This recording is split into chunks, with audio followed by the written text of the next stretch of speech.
Looks like I have a black eye, but it's just makeup that's smudged. Hi, guys. Okay, this is gonna be. Hang around, stick around. I'm telling you right now, I gotta clean this.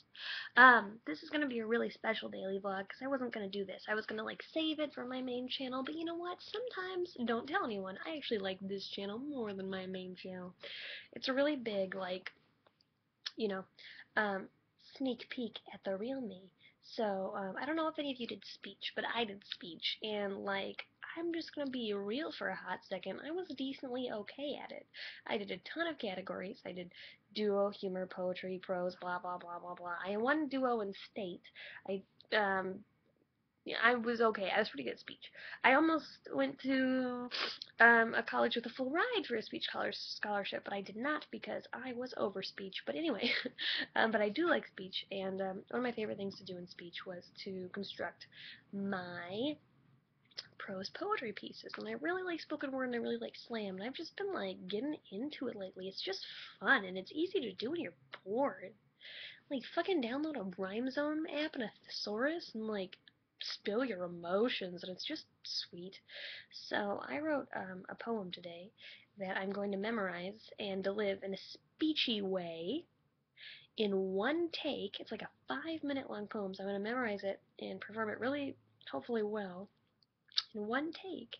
And it is about bi erasure, and I'm going to give you a sneak peek and deliver you kind of the first one third ish, one fourth of the poem. And it's essentially a story that happened. This poem starts out with, I want to tell you two stories, but I'm actually just going to tell you one right now.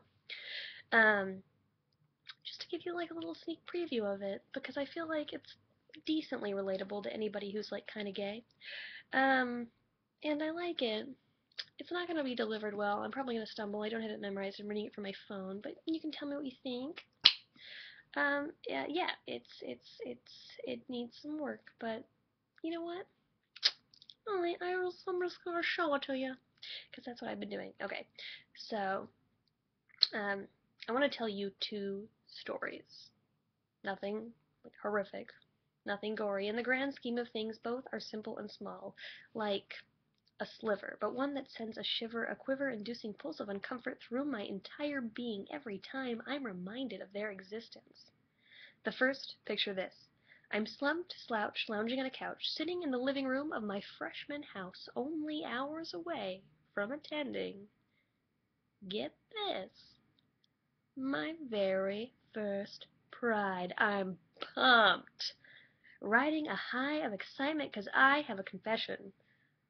While I love my friends, they are predominantly a group of hets with minimal flex, so they don't quite get my struggle, desires, feelings, the sense of otherness that smothers me in a society dominated and saturated with straightness. But in approximately 1 hour, 32 minutes, and 16 seconds, this will no longer be a problem. Finally, the tables will have turned, and I have yearned to be able to look left, look right, and feel some pain go as I am bombarded by rainbow. A plethora of leather, a littering of glitter, every which way. Gay, gay, gay, I will be amongst my people. I know that sounds goofy and kind of dumb.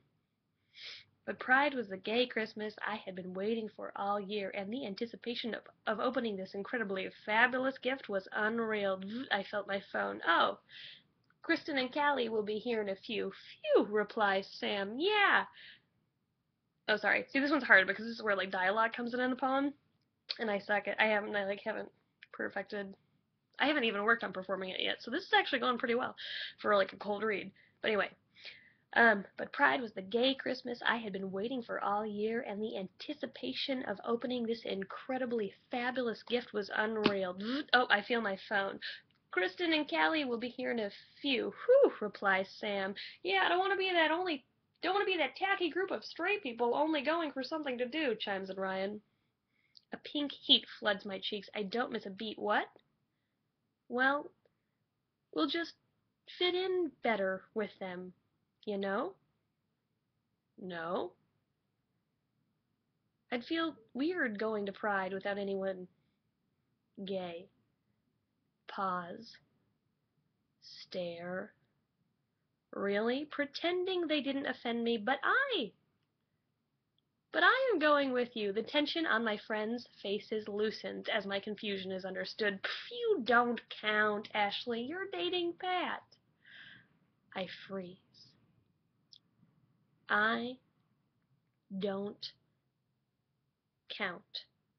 A crack splits my heart, a major part of my identity, a defining Ashley aspect, a massive portion of my meanness, not to mention years of struggle, secrecy, and self-doubt before I was out, are all instantaneously rendered null and void in 3 short words. I don't count.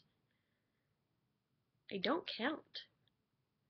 Apparently, my feelings for one gender invalidates my ability to love another. Evidently, I don't meet enough queer criteria to call myself LGBT, so it seems that being B is not enough. You need to...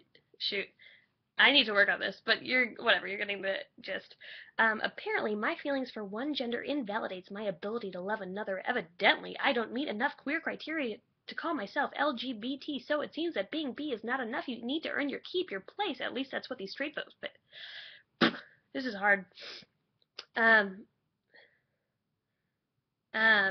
much more familiar with the beginning of the poem. But anyway, I'm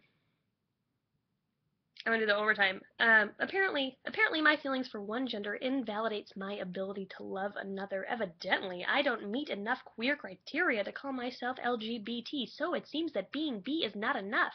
You need to earn your keep, your place. At least that's what these straight folks say.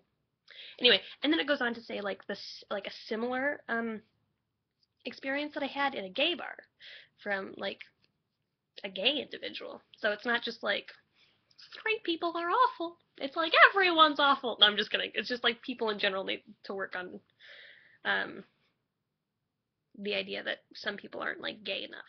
Like you're not gay enough to be the gay person. You're not gay enough to sit at this gay bar. You're not gay enough to go to Pride. It's like, no.